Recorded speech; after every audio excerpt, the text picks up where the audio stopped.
The following excerpts are an introduction to the forthcoming 4-part documentary on Hand of the Cause of God, Enoch Olinga.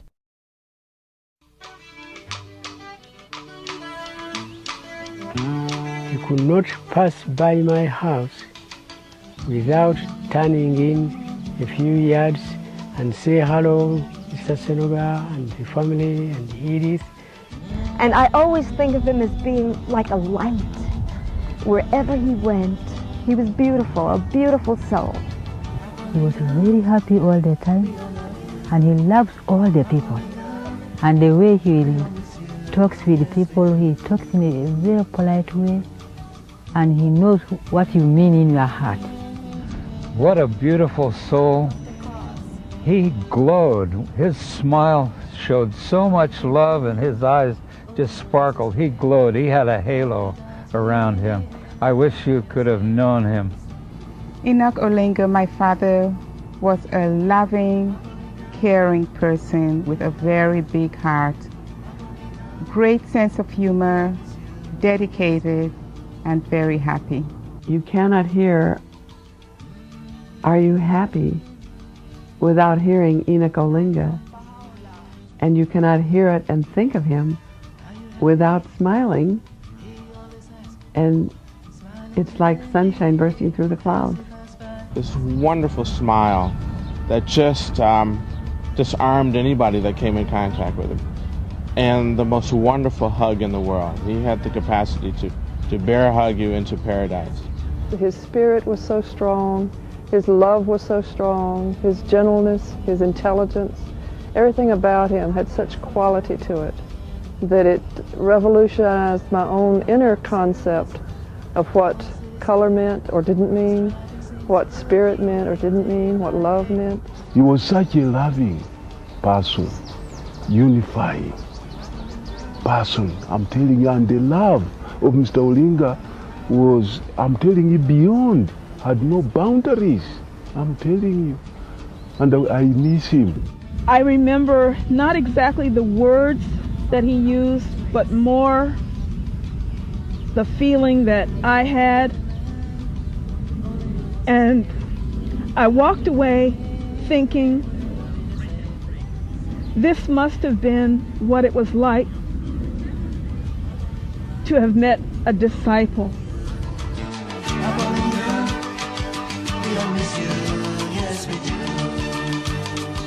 I first met Mr. Olinga in 1950. His encounter with the faith and with the Baha'is was such that we could see that he was keenly interested and attracted to the faith. He himself told me that he had always been very timid and weak-willed.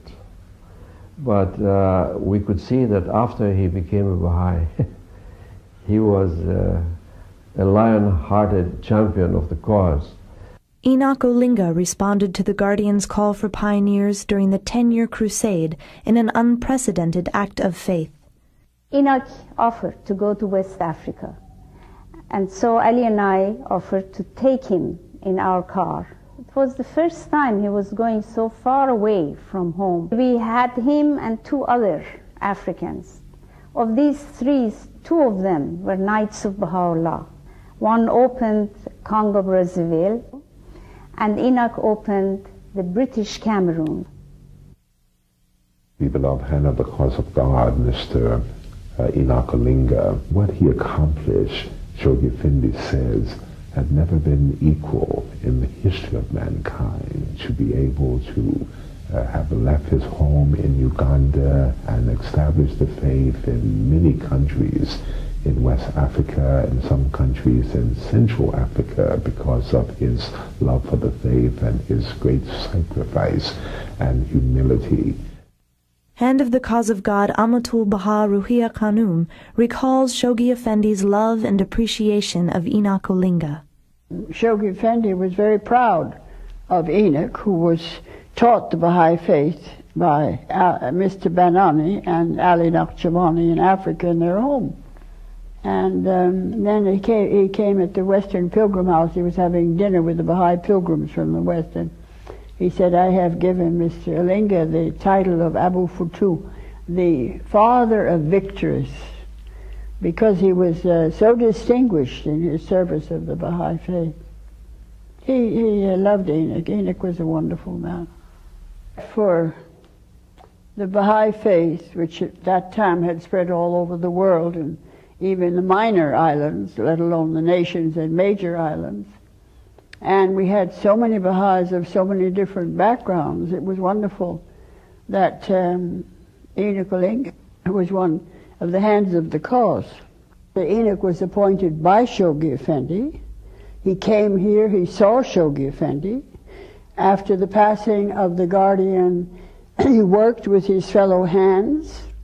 When we had our meetings here, because the hands of the cause, after the passing of Shoghi Effendi, until we succeeded in electing the Universal House of Justice, ran the cause of God and its affairs.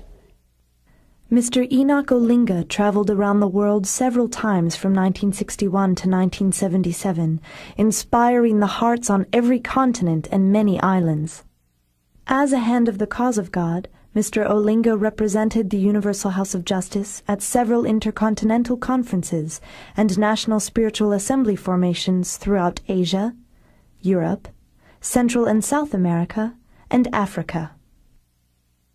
In 1977, Hand of the Cause of God Enoch Olinga and his second wife Elizabeth returned to Uganda to be with the Friends and protect the Baha'i properties during the growing civil crisis throughout the land.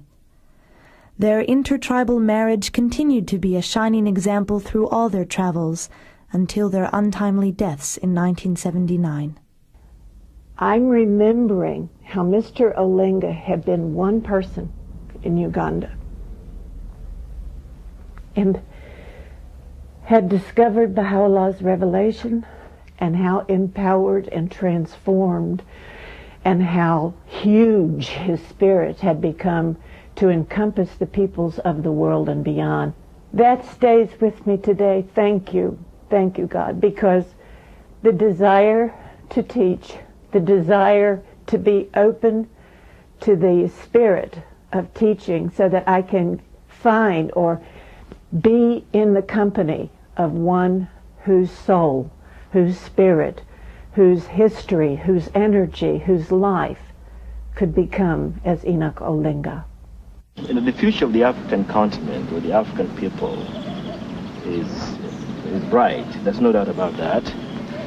But I might as well add that Baha'u'llah has come for the people of the world, yes, for the tribes, the races, and the nations of the world, and not for one particular continent or tribe. Right. He has come to rebuild the world, and indeed is the Lord of the world, the Lord of the universe.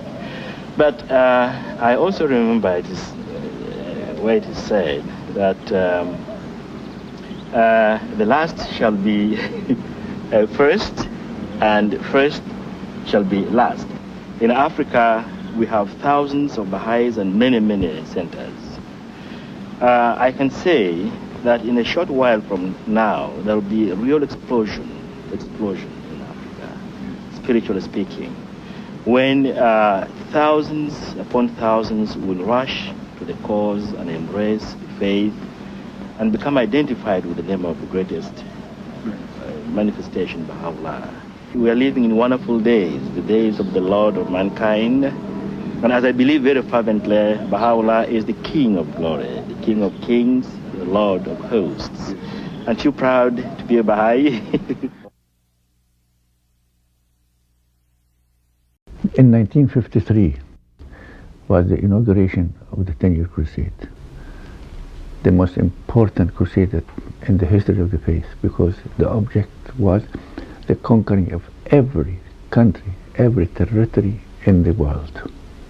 In an unprecedented act of faith, Enoch Olinga was among those who immediately responded to the Guardian's 10-year crusade call for pioneers. Mrs. Violet Nakchivani, pioneer daughter of Mr. Banani, describes their historic journey across the continent. Enoch offered to go to West Africa, and so Ali and I offered to take him in our car. We had him and two other Africans. Of these three, two of them were Knights of Baha'u'llah. One opened Congo-Brazzaville. In those days it was known as French Congo. And Enoch opened the British Cameroons. Halfway up this jungle, we had problem with the car and we were stranded in a village. And Enoch, after prayers and consultation, it was decided that Enoch was the one who had to walk. And we did not see him until 36 hours later when we were able to join him. He told us what happened the first night when he had contracted dysentery and he was quite ill and feverish and very frightened and depressed. And when he went to bed, he thought to himself, what am I doing here in the middle of this frightful jungle and unfamiliar people?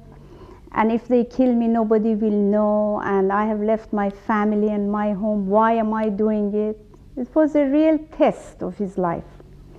And he said he fell asleep with that thought, and he had a dream. He dreamt of the beloved guardian. He said he dreamt that he was fallen in mud, and Shoghi Effendi came to him and lifted him up and took him in his arms and told him, I am well pleased with you. And he said he woke up and he felt so refreshed and renewed that he said, my immediate thought was that, oh my beloved, I am ready to do this for you every day of my life. This was really the rebirth of Enoch Olinga. His real regeneration, rebirth in the faith was on this trip and on that night when he had this very, very wonderful dream. He was very ill. All of us were very ill after this when we came out, but then he was not the same Enoch. He had so much more energy and joy and hope and so on. And he was able to send his cable from Cameroon to tell Shoghi Effendi of his arrival on the last day of the Holy Year, on the 15th of October, 1953. Knight of Baha'u'llah, Enoch Olinga honored and respected the indigenous peoples and cultures of Western Africa, devoid of any attitudes of superiority. Even though he faced tribalism and other animosities, Mr. Olinga remained firm and loyal to the cause of God, deeply affecting those he met. When Enoch Olinga was passing through Cameroon to go to Nigeria, he passed through my village with Manu Division, and he had to stop for a night. So he stopped his car in front of my grandfather's home. My grandfather was Solomon Tanyi. And that same night, my grandfather had a dream that somebody great is in front of his home. And on getting up in the morning, he realized that there was a vehicle in front of his home and somebody sleeping inside. And so when Enoch Olinga got up, my grandfather went and greeted him, and they introduced themselves, and my grandfather invited him into his home, and Enoch Olinga introduced him the faith, and that's how he became a Baha'i. Mr. Olinga's wife and children eventually joined him. However, the strain of being away from home became too great for her. They divorced, and she returned to Uganda, leaving the children with their father. During the period of 1957 to 1963 was very, very important to me as a child, and the relationship between me and my father grew up here very strongly. It's this time that I learned quite a lot of prayers and took up fasting, something I'd learned by observing my father do, and we're always fascinated as children, seeing him getting up so early in the morning to prepare breakfast for his fasting, and he never stopped us from joining him. So we really liked that aspect of it. And it's also during this period that I always looked forward to going on traveling, teaching trips with him, especially over the weekends. I was certain that he will never leave me behind if he went on a teaching trip at the weekend. And I learned quite a lot, not only the Baha'i faith, but it was like an adventure which gradually instilled in me those principles of the Baha'i faith I copied from him. It was a great experience being the son of the late Enoch Olinga. He showed us a lot of love and caring, wanted us to know about the faith and love Baha'u'llah. And I think we tried to show him what embraced the faith when he was still here. For almost 10 years, Mr. Enoch Olinga lived in British Cameroon and was instrumental in establishing the faith there and in Nigeria and Ghana by travel teaching, deepening, and inspiring new believers to travel, teach, and pioneer. He also served as chairman of the First Regional Assembly of Northwest Africa. What he accomplished, Shoghi Effendi says, had never been equal in the history of mankind. To be able to have left his home in Uganda and established the faith in many countries in West Africa and some countries in Central Africa because of his love for the faith and his great sacrifice and humility. In 1957, Enoch Olinga was the first black African given the priceless blessing of making a pilgrimage to the Holy Land and be in the presence of Shoghi Effendi. Mr. Bonaventure Wafula recalls Mr. Olinga's meeting with the Guardian. Hand of the cause, when he was speaking, when I was listening, I could cry, I could weep, tears could come from my eyes. And the love he had to the beloved Guardian, when he was mentioning and so forth, when he was talking about the beloved Guardian, I cannot even say in words. And the love the beloved Guardian had for Africa, and for the African people, I cannot even express how Mr. Olinga was expressing when he was being told by the beloved Guardian. He mentioned countries, almost every country and the people in those countries, all the tribes, and how important it is that these tribes receive the message of Baha'u'llah.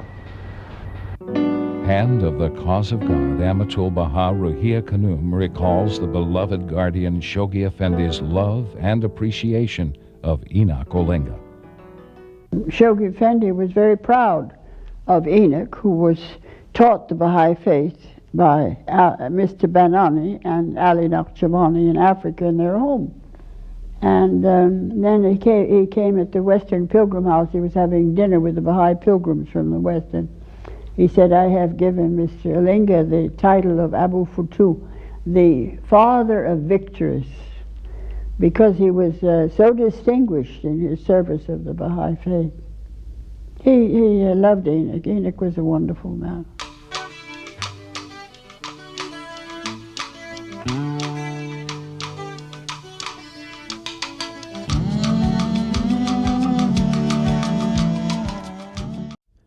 On October 2nd, 1957, while visiting Uganda after his pilgrimage, Mr. Olinga received a cablegram from the beloved Guardian announcing his elevation to the rank of Hand of the Cause of God. Mr. Olinga had been a Baha'i for only 5 years. Mrs. Violette Nachavani recalls Enoch Olinga's reaction. In one of the last messages of the beloved Guardian, when he appointed the last contingent of the 8 hands of the cause, 3 of them were in the continent of Africa. Bill Sears, John Robarts, and Enoch Olinga. My father was always the only one there, and he received the messages of Shoghi Effendi and he would convey it to others. So Enoch was visiting Uganda from West Africa. So my father called him to our home and gave him the cable of the beloved guardian. When he read this, after a little while, he prostrated himself full on the floor with his arms stretched and legs stretched, and he just remained like that for a while. And then I remembered I had seen this scene only once before. The first year we arrived in Uganda, through a friend who was not a Baha'i, we were invited to a very solemn ceremony in the palace of the king of the Baganda. At this ceremony, all the chiefs, head chiefs, from all over the district had come, and they would pay their homage to their king. And every one of them, as they approached the king, this is the way they saluted him and paid their homage. They would fall on the ground fully with their arms stretched and head on the ground. And Enoch did this spontaneously when he received this cable of the beloved guardian. His spontaneous reaction was to fall flat on the ground and put his head down. And it was as if he was in the presence of Shoghi Effendi, his king. Mrs. Java Dukt Kadem, the widow of Hand of the Cause Zerula Kadem, describes the unique station of a Hand of the Cause of God. The Hand of the Cause, to me, they were destined. A few of the Hand of the Cause that from time of Abdul Baha, Abdul Baha referred to them, referred to the family. To me, they were chosen by Baha'u'llah and by Abdul Baha and the beloved guardian from the time probably even before they were born. Hand of the Cause of God is a person strong in the faith, devotion to Baha'u'llah, and with a sacrificial element, or the whole being has to be a sacrifice for the faith. Made people happy, made people confirm, and made people understanding that the faith of God is for service and happiness. It's a joyful thing. They're a joyful being, because in this sacrifice they satisfy their heart and soul. Mr. Olinga was from Africa and Mr. Khadim was from Iran, but they mostly they met in the Holy Land together. You know, the culture doesn't mean anything. Any culture, the devotion is devotion. And the Hands of God, they had all these qualities, whether from east or the west or any part of the country. And Mr. Olinga, he was a very cheerful man. He was a very simple man. He was a loving man. He, when you looked at him, said, "Oh my God, what a creation." This was Olinga. Mrs. Marguerite Sears, former pioneer to Africa and widow of Hand of the Cause William Sears, shares her cherished memories of Enoch Olinga and her dear husband. My husband, William Sears, and Enoch Olinga were both Hands of the Cause appointed in Africa, and they were very, very happy that they were assigned to the continent of Africa, even though neither one of them were able to stay there very much longer after they were appointed, unfortunately, because they had to travel all over the world during the 10-year crusade. Wherever they went, they brought humor with them, and also pathos, because they were able to wring the hearts with their talks, and they always lifted them as well with their humor. It was always a joy to hear them. In 1958, the laying of the foundation stone of the Mother Temple of Africa was held in Kampala, Uganda, with several Hands of the Cause and thousands of believers present. Enoch Olinga spoke and translated for this sacred event, as well as the African Teaching Conference that followed. Before leaving Western Africa for Kenya, Mr. Olinga married Elizabeth from British Cameroon, creating an intertribal marriage. Their partnership continued to be a shining example through all their travels. When he came to Nairobi, he first came on his own. It was towards the end of 1963 or early 1964. Then his wife Elizabeth and their youngest son Lenny joined him in Nairobi. So for the first time I saw Elizabeth, his wife. She was such an elegant looking lady and very radiant. I think she was just the right partner for Mr. Olinga. They made such a good match, such a lovely couple. My favorite story of Mr. Olinga goes back to many, many years ago in Nairobi when we were having a national convention in a hall in Nairobi. I have a little girl who was born in Nairobi. Her name is Soveida, which means the pupil of the eye. Because she was born in that continent, this is a befitting name for her. She was about 3 years old and I was in the convention hall. When something happened, I noticed that a friend, that's how I perceived it, was unkind to her. That offended me. So I took the hand of my daughter and was leaving the convention hall. Mr. Olinga noticed it and he came after me. He grabbed my arm and asked me to sit down and listen to something that he had to say. He held my hand in his hand and said, "I understand you have an expression in Persian which says you must thicken your skin." He looked deeply in my eye and said, "My dear, that's what you need to do. You have to develop a thick skin in order to be able to tolerate the things that you see in this world which appear to be injustices and inequities, and they may offend you. But once you develop this thick skin, you don't let anything get under your skin, and you remain a happy, radiant soul." Hand of the Cause of God, Amatul Baha, Ruhia Khanum lovingly recalls her experiences with Hand of the Cause, Enoch Olinga. Enoch was a very intelligent man, educated man, and had this delightful African sense of humor, and he was a very, very pleasant person to be with. Me and I were great personal friends. For the Baha'i faith, which at that time had spread all over the world, and even the minor islands, let alone the nations and major islands, and we had so many Baha'is of so many different backgrounds. It was wonderful that Enoch Olinga was one of the hands of the cause. Enoch was appointed by Shoghi Effendi. He came here, he saw Shoghi Effendi. After the passing of the Guardian, he worked with his fellow hands. We had our meetings here because the hands of the cause, after the passing of Shoghi Effendi, until we succeeded in electing the Universal House of Justice, ran the cause of God and its affairs. After the election of the first Universal House of Justice in 1963, Hand of the Cause of God, Enoch Olinga, had the priceless bounty of opening the first Baha'i World Congress in London, England.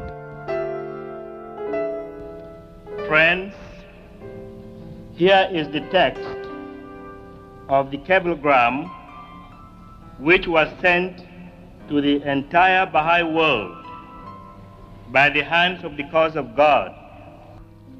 Occasion worldwide celebrations, most great jubilee, commemorating centenary Baha'u'llah thrown his sovereignty, with hearts overflowing gratitude.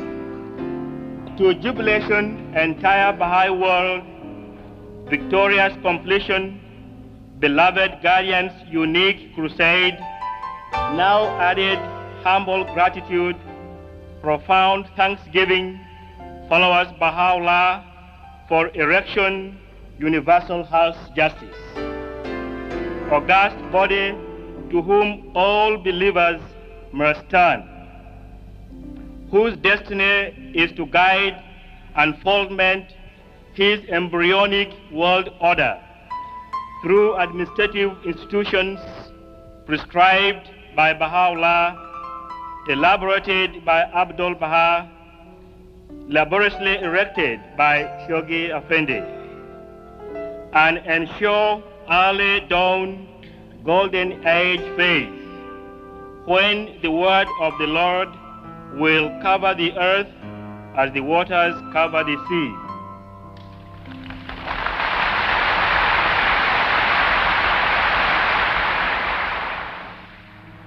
Beloved friends, the prophets and seers of old long to witness the glories of this day and to participate in this matchless, this peerless occasion. Without the slightest doubt, however, these holy souls and denizens of still much higher and loftier spiritual worlds are rejoicing with us today, are watching with delight what we are doing, guiding and inspiring us. At this juncture, beloved friends, I would urge you all to strive to banish every conceivable detracting thought which may race through your minds, and submerge yourselves in the sea of spiritual communion and experience. Friends, the beloved of our hearts, our beloved Shoge Fendi, is in our midst now. It is a tremendous joy and relief to know that he is with us, pouring into our minds, soothing and strengthening us with his thoughts. And if we gaze more keenly, friends, we shall see our vision expanding further and further.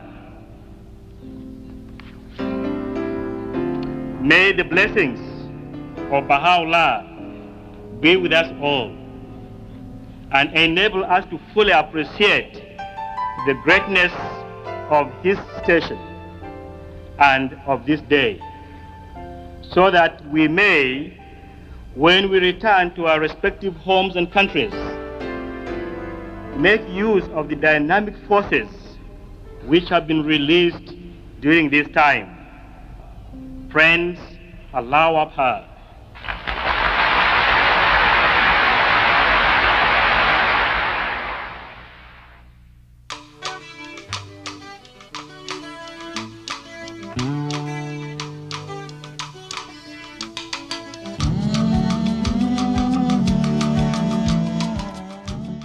I first met Hand of the Coals of God, Enoch Olinga, in 1976 in the American Virgin Islands. I had been reading day and night Baha'u'llah's words, Abdu'l-Baha's words, so many of concepts of which I'd have to look up in the dictionary. One concept of which was radiant acquiescence, that I understood hands of the cause of God were endowed spiritually with great spiritual knowledge, spiritual energy, and I thought this is a great chance for me to ask this hand of the cause of God, say something about radiant acquiescence, which he did after first rolling his eyes to the heavens saying, you got to help me with this one. But he told a story which I'll convey the essence here, that he had been at a public meeting, had talked about the Baha'i faith, the media, the press had been there, and a good time had been held by all but this one representative of the press who came toward him with great anger and agitation. He was furious about everything he'd heard, and Mr. Olinga said, I felt myself getting upset. This guy was right in my face and just so upset. So I realized at that moment, this is an angel that God has sent to me to test me. This is an angel. This man is an angel to test me. He said, I immediately recognized him as a gift to test me, and I started beaming with joy. He said, I was so happy. I reached out and gave him a wonderful warm hug. He said the rest of the evening he was so puzzled. He would just look at me and his mouth would be open, his eyes, but he was silent the rest of the evening. I was very happy. And I think that's the story I can tell you about radiant acquiescence. During the time he was there, he also gave a talk at one of the large hotels. One of the final questions that came from the audience, I'll always remember because my background in communications. The question was, what's the most important thing in the family relationship? And he said, communication, communication, communication. And he just indicated that if you don't have good communication in a relationship, you won't have unity. And obviously that means come together with consultation at all times. In addition to visiting individual communities, Enoch Olinga represented the Universal House of Justice at several intercontinental conferences, National Spiritual Assembly formations, and meeting heads of state in Asia, Europe, Central and South America, and Africa. In February of 1977, my husband and I were privileged to attend an international conference, International Baha'i Conference, that was held in Merida in the Yucatan. The conference was very exciting because there were people from so many backgrounds. There were so many Mayan Indians, for example. And of course, that's right in the heart of Mayan country. So it was an exciting and wonderful place to be at the time. And then more exciting than anything was the fact that Enoch Olinga came. He'd been in Brazil, and he came up from there to be at this conference. And he and Paul Haney were two of the leading Baha'is, hands of the cause, who were at the conference and more or less conducted it and spoke frequently and all. And it was a very enchanting time for all of us there. My closest contact with Hand of the Cause of God, Enoch Olinga, and his wife, Elizabeth, was at the international conference held in Mexico, Merida, Mexico. That was one of the 8 international conferences designated by the Universal House of Justice for 1976 and 1977. I was planning on remaining in Latin America for a short while after the conference, and Mr. and Mrs. Olinga were also planning to journey to some of the countries, and we were able to arrange to have me go with them. And we went to Guatemala, Belize, Honduras, Panama, Jamaica, Trinidad, and Tobago. Mr. Olinga had a wonderful personality. He was joyful, always inspiring, and his wife was very gracious and queenly. What impressed me so much was that whenever he would talk at any place, he would always introduce his wife and have her say something. And he would introduce me too and have me say a few words. It was being like in the presence of 2 angels. We had a conference in Nairobi, and then there was over 1,800 friends was attended from different parts of the world, and especially from Iran. And then whenever this conference or other conferences was holding, he was introducing, always calling the pioneers to come up on stage and introducing each and every one of them to the audience. And he was asking, you can say a few words to the friends and you explain your experience about your pioneering, about your service to Baha'u'llah, so will be the cause of the encouragement to the others. Whenever he met the friends, he was in a very jovial atmosphere and he was very happy, and the way he was talking, that makes everybody happy. And this is a character that we Baha'is we must do. That is, we believe in Baha'u'llah. We have got the blessing and bounty of Baha'u'llah in our heart, in our soul. So we must be every moment of life in this world to be happy and make happy the others. During that time of the Palermo Journey Conference, it was, as you know, the centenary of Baha'u'llah's journey to Accra. And we actually went along the journey, and Dr. Jerry Carey and Mr. Sears would tell us what took place in the various ports and what have you. As we arrived, I met Hand of the Cause Enoch Olinga and his wife Elizabeth, who we became instant lovers, instantly, because Elizabeth was such a glow. She was such a warm human being. She pulled off her head tie and she came over to me. She said, "Here, I want you to wear this." It was a little red and gold head tie. She said, "You wear this because you are an African sister." Mr. Sears and Mr. Olinga encouraged me to pioneer. Well, at the time I had a daughter. I'd lost my husband and I was raising this daughter alone. And they encouraged me to pioneer. Well, I couldn't see how I could ever pioneer because here I'm struggling, working and what have you. And they said, "Don't worry, you will pioneer." I had a chance to pioneer, of course, to Liberia, West Africa.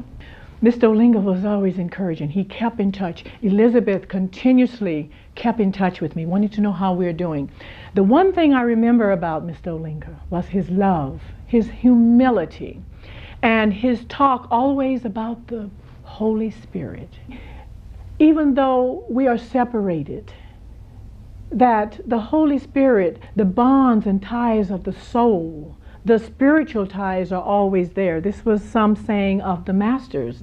And he said that no matter what takes place in this world, we are children of God and that He loves us. We must strive to become nearer and closer at all times to Baha'u'llah. We must bring Him close to us and keep Him with us.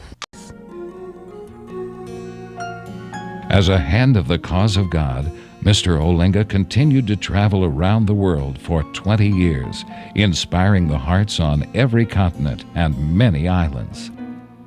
In Samoa, we were with all our Samoan friends at the airport waiting for his plane to come in.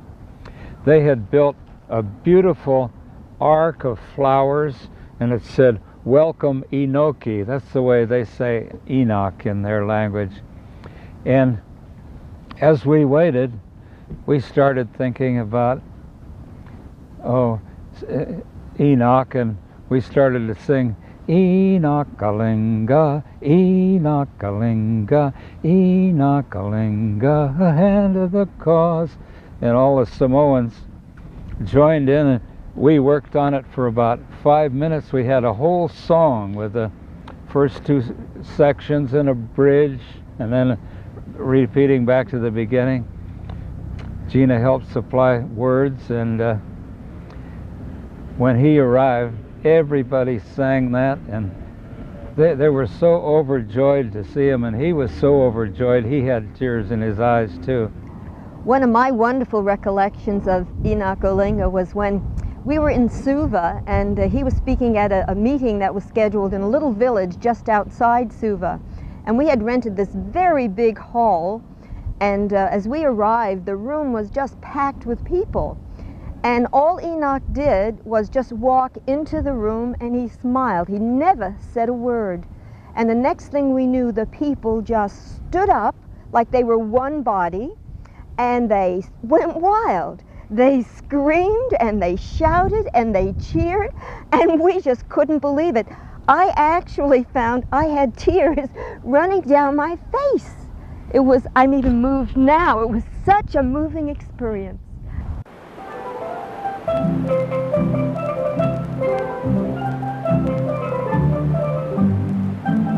When we heard of his coming, it was for the first time Hand of the Cause was visiting Trinidad and Tobago. It generated a lot of happiness, enthusiasm. Everybody was looking forward to see him. He was like very kind, very happy person in all occasions, never stopped laughing. Brought that happiness also generated to the Baha'i community. He was like a fire of love, could pay attention to everyone, old, young, children, make them happy. And with that great faith, when he recited the tablet of Ahmad, almost everybody felt it, that faith which he has in his heart. Well, when I was in Haiti and we did have an extremely delicate and difficult situation, the patience he showed, the love he showed, a little bit of humor too and all, in trying to help us to resolve the situation. Perhaps, do you know, I guess I've seen that with most of our hands, because I've had the good fortune of meeting a number of the hands of the cause of God. And in difficult times, their love for the Guardian, their love for Baha'u'llah, gave them something that we don't usually seem to have. And they were able to, I think all of them showed forth this love, this wisdom in protecting the cause and in helping us. Well, I think my most happy experience as I pioneered was the visit I had with Enoch Olinga on a Easter weekend in Haiti, a Catholic country. We didn't know how many people would come or if any would come at all, but I had gone through the village all day and invited the people to come. And much to my surprise, they showed earlier than usual. They came before the time of the meeting, and by the time the meeting was to start, I had nearly 40 people there, which was really exciting. I had to translate him because the person who usually translates was not there. And I had to translate British English mentally to American English to French. And it was really fun because the people in the audience, knowing me, knew that I didn't know French very well. So they helped translate, which was really fun, and had audience participation, many questions, a really lovely evening. And Enoch Olinga was just, you know, so gracious and wonderful, and it was such a blessing. And all I have to say is, when you put your foot forward to help the cause of Baha'u'llah, the Supreme Concourse comes to your assistance. You don't need to doubt it. It is a guarantee.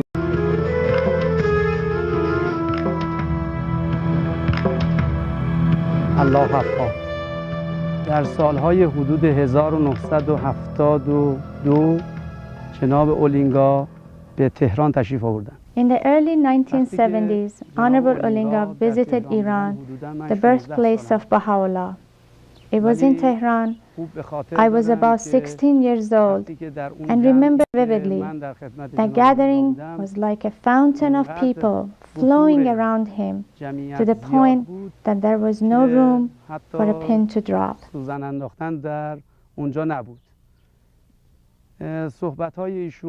His talks were close to our hearts and unforgettable because he foretold of future events that we have now seen with our own eyes.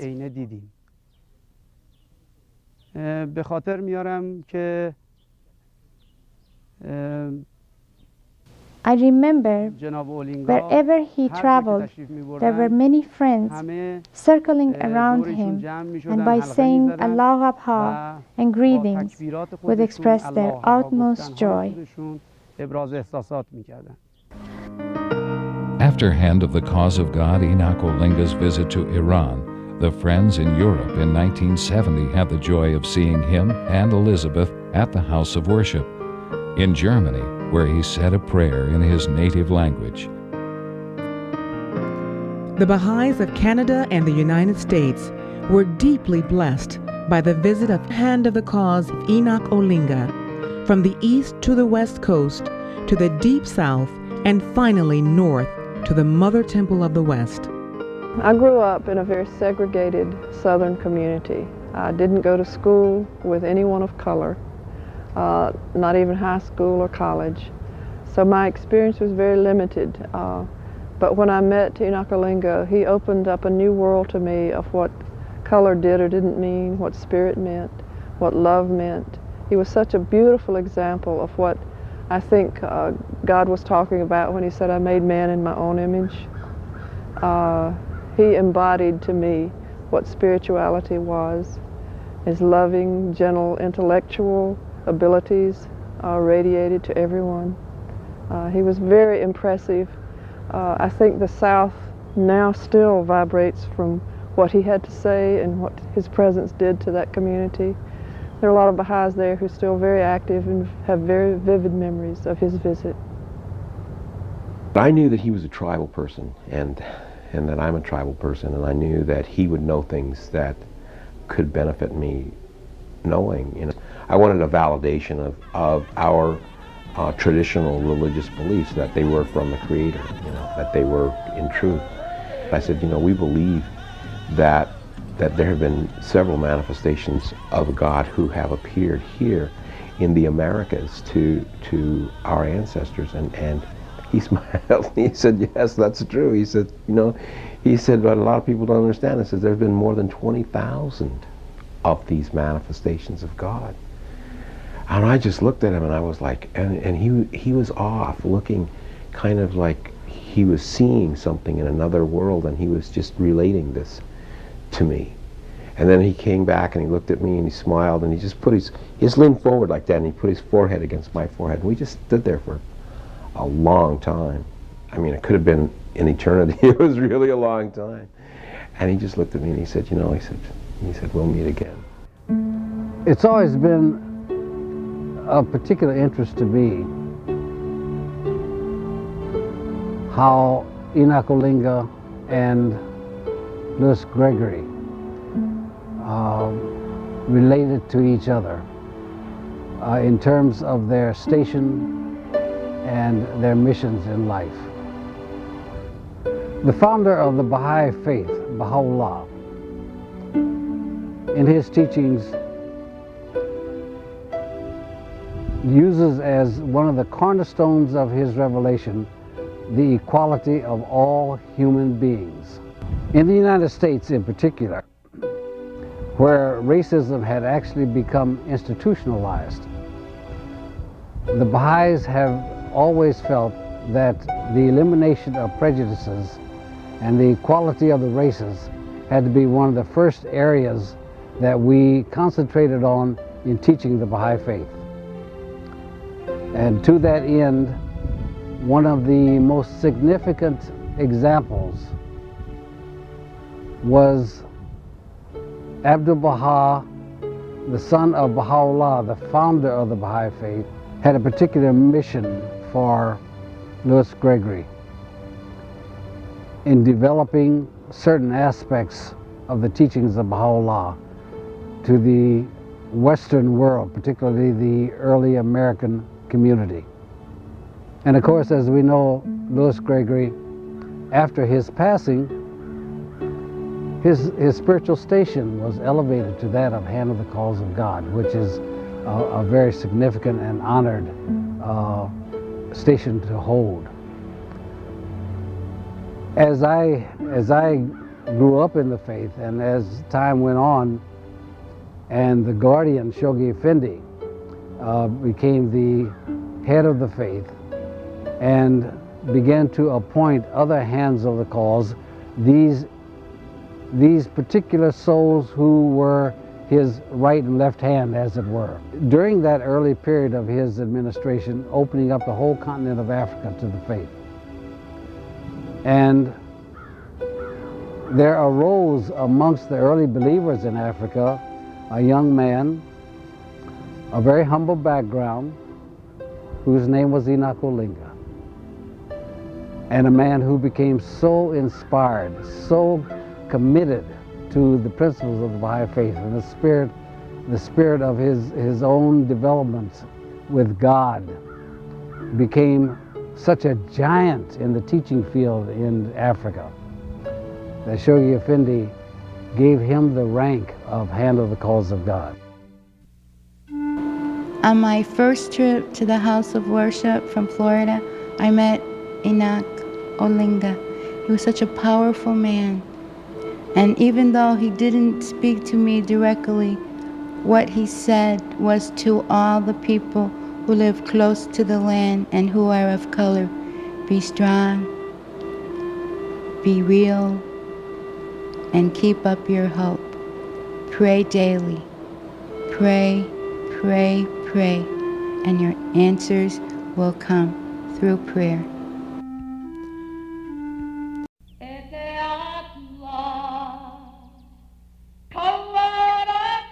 The New Zealand Baha'i community was overjoyed at being given the bounty of welcoming Hand of the Cause, Enoch Olinga, on 2 occasions in 1958 and in 1970.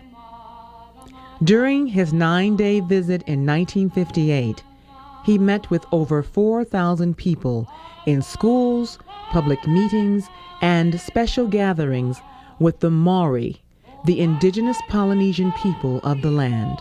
One of the highlights was a visit to Rotorua, where Guide Ranji conducted his party through the thermal and sacred wonderlands, followed by a special invitation to visit the meeting house. Julie Raika, the grandniece of Guide Ranji, recently shared those precious memories with Enoch Olinga's daughter, Grace Olinga Manis. Welcome to Hinamahi. Hinamahi was opened in 1927 and it was built for Guide Rangi by her grandfather. After looking at the photos, your father obviously was one of those many very important or VIP visitors that have come into the house, along with Queen Elizabeth and Prince Philip and many others, and we'll go through the photo album later. But before we do that, I want to put on the cloak that your dad, the cloak that Guide Rangi actually put on your father when he was here 40 years ago. Yeah, and my mother, who has since passed on into that world, that one eventually we all will, she was an expert at traditional weaving. It has been remodeled so that all the feathers are the same. It's just, yeah, it's gone into panels, and we've actually had 2 cloaks made out of it. So I'm going to dress you as your dad was dressed, wearing this cloak, holding this mere, and the taiaha. This taiaha belonged to Guide Rangi's father. Okay, and that's a picture of him up in the photo. And I'm just wondering now whether you're feeling the same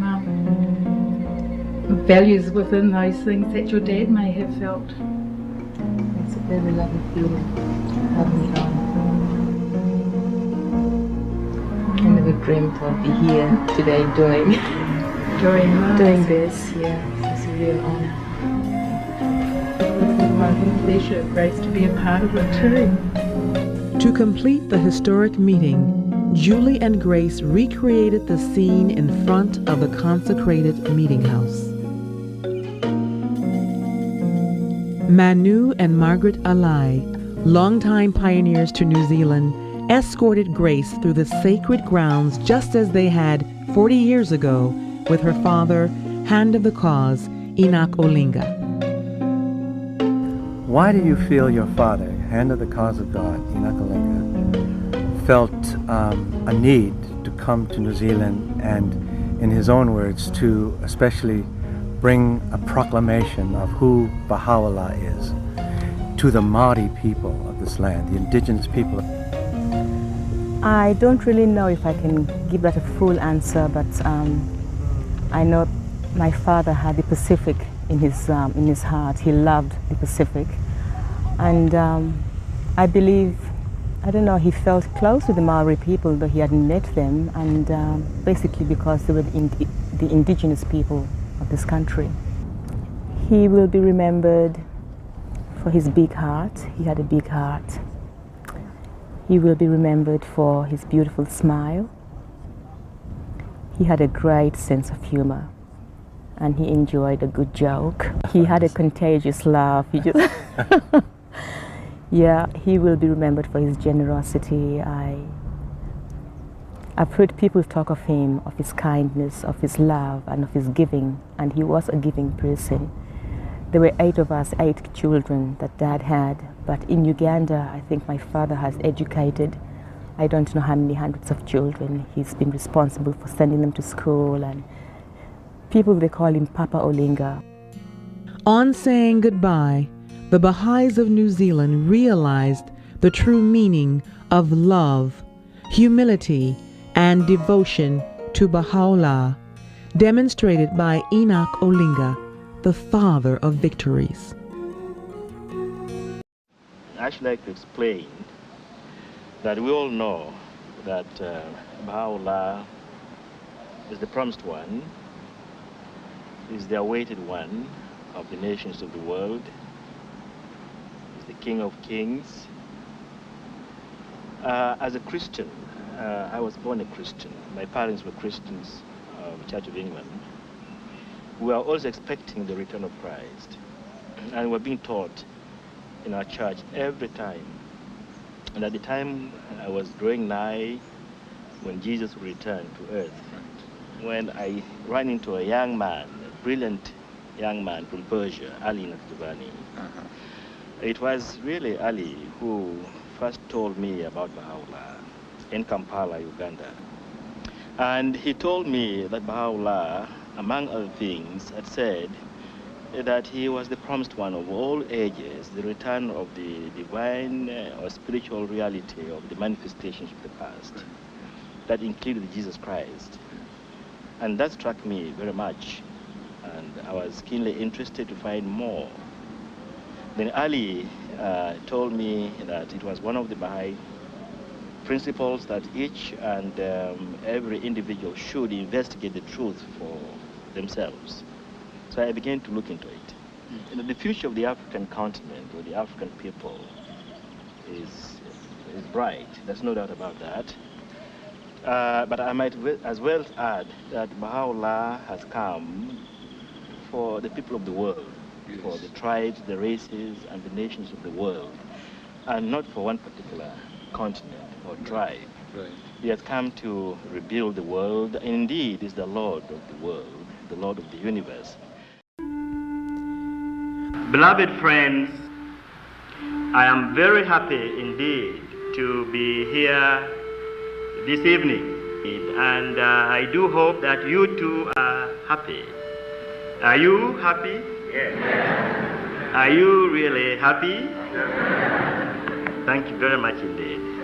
The Baha'is are very fortunate in that they are alive in these days and have been enabled by Baha'u'llah himself to recognize him who is the Lord of this day.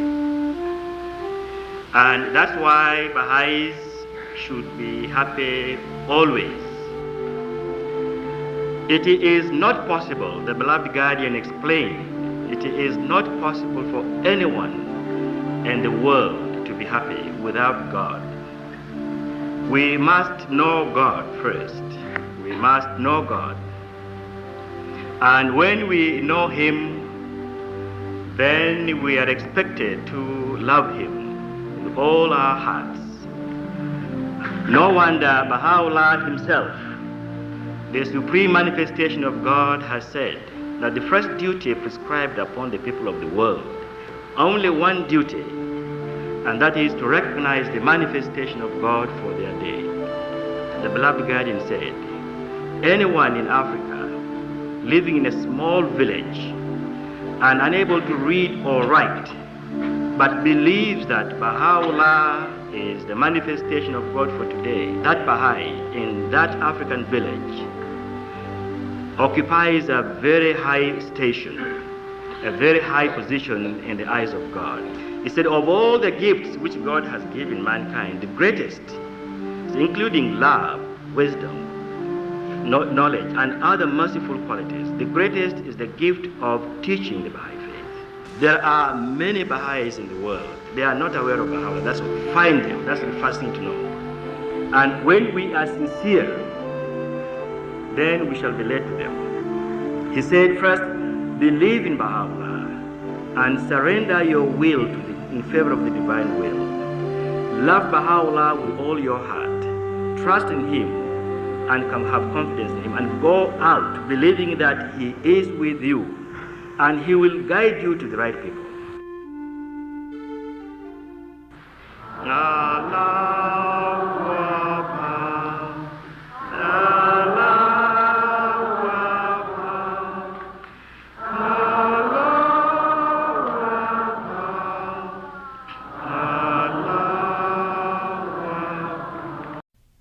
In September, a family reunion was planned to celebrate. Enoch was so happy during these last precious days. My fondest memory is when we're all together as a family in the evenings. We usually got together and sang songs, and it was really a joyous moment. Those are the memories I like to remember most of the time. Because Enoch Olinga always spoke about being devoted to the faith of Baha'u'llah, and he stressed many times and said you have to be devoted to Baha'u'llah to not only teach the faith but to live the life. My father, Enoch Olinga, was a man with a very big heart. He was very loving, kind, gentle, and very dedicated to the faith and to the family. And our home was always open to everybody. And in the days when things were really, really bad in Uganda during the Civil War and everybody was scared, Baha'is and non-Baha'is, one of the things people said who were not even Baha'is was being in the home of Enoch Olinga would be the place to be safe. And it's really sad to see that that was the place that tragically took the lives of my father and my family, the person who was really the most peaceful and peace-loving individual. Mr. Olinga was always willing and ready to help others. In fact, that Sunday, when he was killed with his family, we were here on the temple grounds after the temple service. And we had a meeting with the friends who were coming from up country. And Mr. Olinga was so happy and joyous. He got up, he sang, he danced, and called all of us to join him. He sacrificed by traveling all over the world. He was always away from his family. While we ourselves, a family is a great tie. I can't leave my children, I can't. His home was open to everybody. He loved everybody. He was a friend of the youth, and he could converse with the people of all races, all classes. He had conversation for all people of classes. And when you are in his presence, you think that I am the only one who is most beloved. And when another comes, I'm going to Mr. Olinga, he is my father. And I remember the day when he was killed. Everybody came crying, oh, my father, my father, my father. One evening, Mr. Ule went to the hand of the cause at Kitante. Hand of the cause told him to stay for supper. He said, no, it isn't safe to walk, to travel here at night. So immediately he left. A boy had someone shaking the gate. He looked out in the window. He saw 4 armed people entering in, and he hid. Immediately he heard the shootings. This is how he said. And then he heard shouting. Everybody in the house was shouting. When the shouting stopped, it means that everybody in the house was shot dead. So at dawning, that boy went to the police and reported that everybody in Mr. Olinga's house have been shot dead. And he had a taxi and came up to the hill of the Baha'i temple. He found Mr. Ule, who was by then a counselor. Mr. Ule drove to Edith's house, Edith Senoga, who is now a counselor. Then they came to my house, Catherine. When they told me the story, my heart helped me to prevent it not to receive the news, even if the ears could hear. They told me to dress up, and we went. So we went on the way, weeping, very sorrowful, very disturbed. When I found Mr. Olinga lying on the floor, I thought there's still something we can do to rescue his life. I lifted up his head, and I found insects in his mouth. There I lost my mind. There were armed soldiers round about. I started pointing at them, that's still killing innocent people. Don't think that those bullets and guns will bring peace in the world. It is religion which will bring peace in the world, and this is what this man have been teaching. I had been in that house, and I see it clearly in my mind's eye that his family was taken first and that he was running towards the commotion, and all of his thoughts were for his family, and that his last thoughts were for his family. And I know that if they had been coming for him, and if he had known they were coming for him, he would have opened his arms and gone out and embraced them as brothers. He would have joyfully and gladly given his life. The message of the passing away of the hand of the cause of God found us while we were in Nairobi. That morning we had a shopping list he had given us, and we had bought about half the amount of things he required, and we decided to take those back to the Baha'i Center and then continue. It was at this time that Mr. Wafula handed me a letter, and I got the letter and put it in the dashboard of the car, and he insisted that I read it. My reaction to that was it that urgent that I should go through it at that moment, or I could do it later? He asked me to read it immediately, and so I did. And in this letter, the news of the death of my father was indicated, and the members of the family, and of course the condolence of the friends in Kenya. My reaction to this was, first there was quite a bit of silence, and Farouk looked at me and didn't know what to do. But then I told Mr. Wafula, I'll just go to town for a drive and come back. He wasn't very pleased with that idea. So Mr. Peter Vuye requested that if I had to go to town, he will accompany me. So we went together, and I didn't have much or anything to do in town. I just wanted some time to drive around and reflect on what steps to take next. So on our return back, I told Farouk we should just pack up and then leave for Uganda, which we did. And that night we spent the night in Kisumu.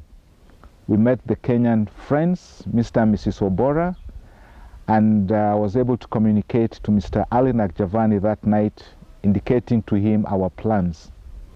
At the border the next morning, as the case is often done of checking vehicles, we were subjected to this, but we told the custom officials we were not in really good shape to be able to do that, and if they could just excuse us.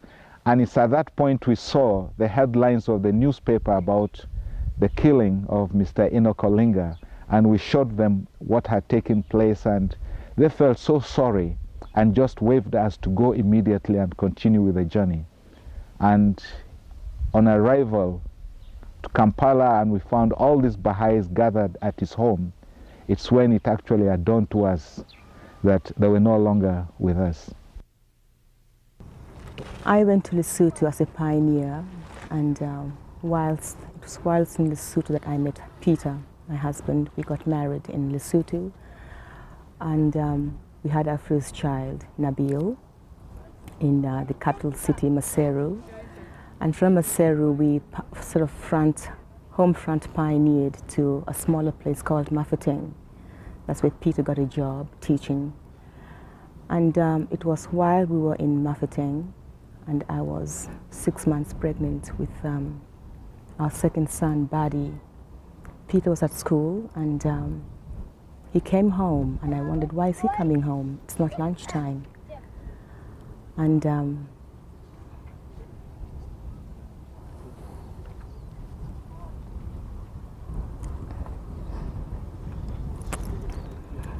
yeah, he sat me down and very gently, very lovingly broke the news to me. And it's funny because half an hour later there was a car came from Maseru, which is the capital city, and it was from the Ugandan embassy that obviously got the news, and they knew I was in Mafeking, and it sent the Ugandan High Commissioner himself came to Mafeking to find us, and fortunately I'd already heard the news through Peter, which was, I think, a blessing.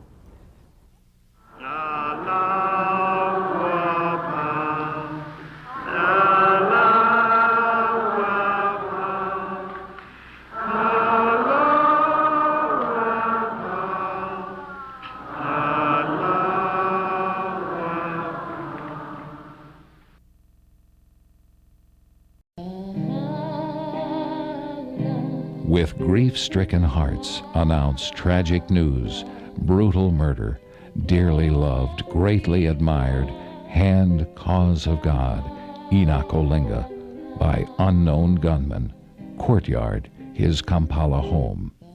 His wife Elizabeth and 3 children, Badi, Lenny, and Tahira, had also fallen innocent victims this cruel act. His radiant spirit, his unwavering faith, his all-embracing love, his leonine audacity in the teaching field, his titles, Knight of Baha'u'llah, Father of Victories conferred by the beloved guardian, all combine to distinguish him as preeminent member his race in annals of the faith on the African continent, the Universal House of Justice. The death of my family was devastating to us. Words could never describe the effect the loss of our dear ones had to our family. It brought to, for me, it brought to the surface the reality that our life on this earth is a fleeting moment, and how important it is to do what we are here to do. And of course that is to spiritualize our lives, to teach the faith, because in reality nothing else really matters in the end. It's who we are, what we've done in this world, and that's all we'll be taking with us. And the death of my father, my young brothers and mother really brought that to the surface for me and for my siblings. And I know that from the other world, he is looking out for us and praying for us and the grandchildren and for the friends. And even though he's not here, his spirit is with us. And he will always be missed tremendously. The news of Enoch Olinga and members of his family's tragic death came as such an unexpected shock to the Baha'i World Center, and especially to the Universal House of Justice members. You know, the Universal House of Justice is the highest administrative institution of the Baha'i faith, where the Baha'is all over the world look for their love and guidance. So we were just in shock. Accompanying this tragedy a week before was the razing of the Bab's home in Shiraz. The Bab, of course, being the prophet who announced the coming of Baha'u'llah. So we have the twin prophets of the Bab and Baha'u'llah in the Baha'i faith. His sacred home had been totally destroyed by what was also going on at that time, the Islamic Revolution, where the Baha'is were being picked up, imprisoned, martyred, tortured. Ali Natchivani, a member of the Universal House of Justice, said, at that time, the Baha'i World Center was a community in mourning. It made me very sad when we heard about the death of Mr. Olinga. But at the same time, you know, he died in very tragic and difficult circumstances, but it really seemed to me to be reflective of his life as well, that he had given to the faith completely. He was devoted and was a tireless teacher of the faith, and in that same way he steadfastly was at his post, teaching, carrying out the instructions and the directives of the House of Justice. And you know, like many other Baha'is and many of the other martyrs, he ultimately gave his life. It reminds me of one of the other very early African believers, Eduardo Vieira, who was considered the first African martyr. He was from Guinea-Bissau. And it's amazing that we're still so close to that time period that we probably really, I think, don't fully appreciate the legacy that they have left for us in blazing the trail and opening up those countries to the faith, which now we see so many burgeoning Baha'i communities today.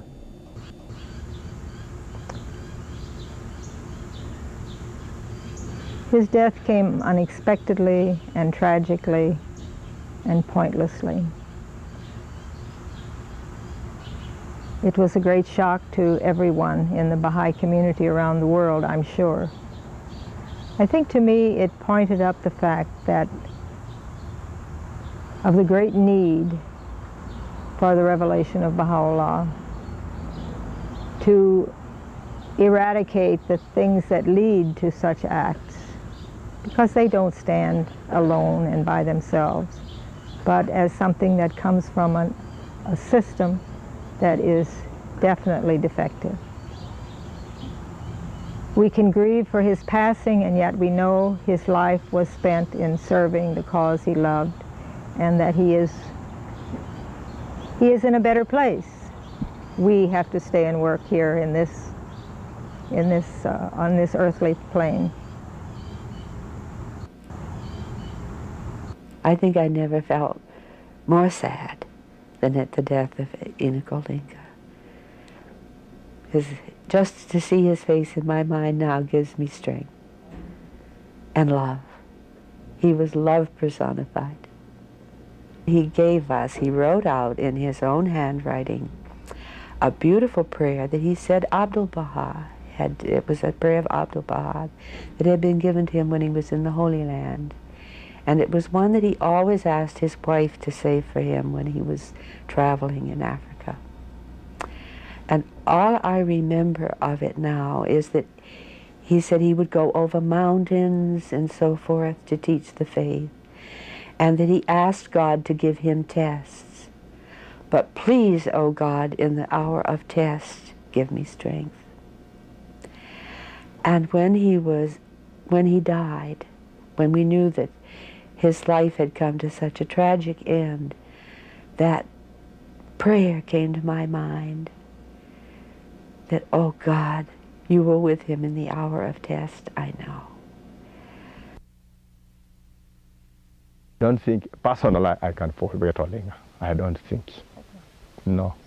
Because the love, it's beyond my, I can't even give explanation about how he loved me, everybody. Not to me only, but whoever Olinga embraced, he would not feel it. I don't know. Unless that person, I've never been to World Center, but I think Mr. Olinga became my World Center, sorry. Enoch Olinga's murder was recited to me by telephone on a telegram. I succumbed to physical, emotional grief, but went out later in the streets of the Caribbean island where I was living, amongst the people of color there.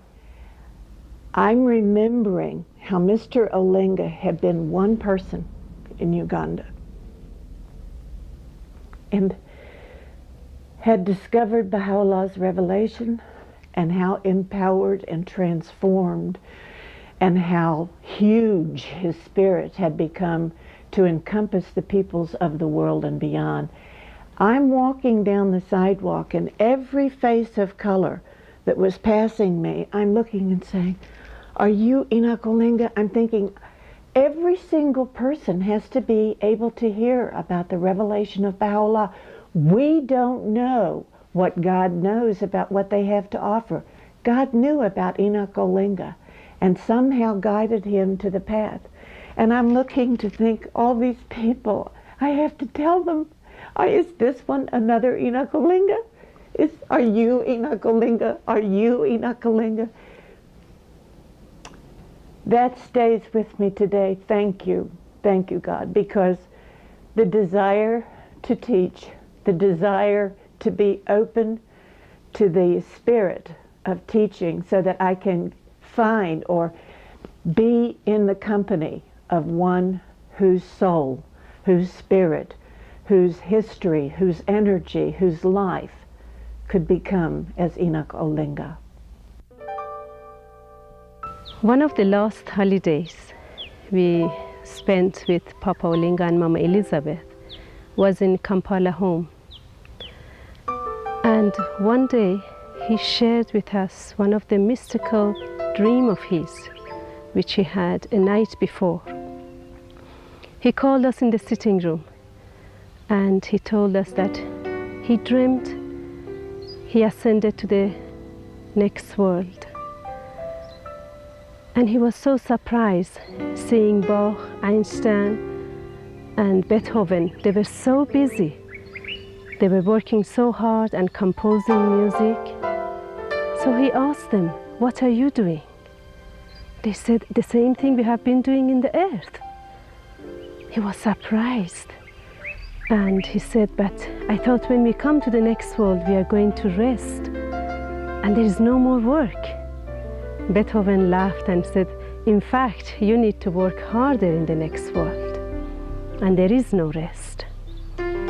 And then Papa Olinga asked, "But why? Why is it like that?" He said, "Because we are supposed to inspire the people on the earth. So be ready to work harder." Papa Olinga was so beautifully telling us, bringing to our attention, and he said, "Do you understand what does that mean?" We looked, and several times he repeated, and he said, "You know, I thought that I'm going to be resting. You know, children, I'm very tired. I have been traveling. I have been teaching the faith. I am tired. And I thought I will go and rest." And then he broke to laughter and said, "It seems there is no rest here. And we need to..." And then he suddenly said, changed his voice, and he said, "Well, if that is the wish of Baha'u'llah, then let's work hard. Pray for me."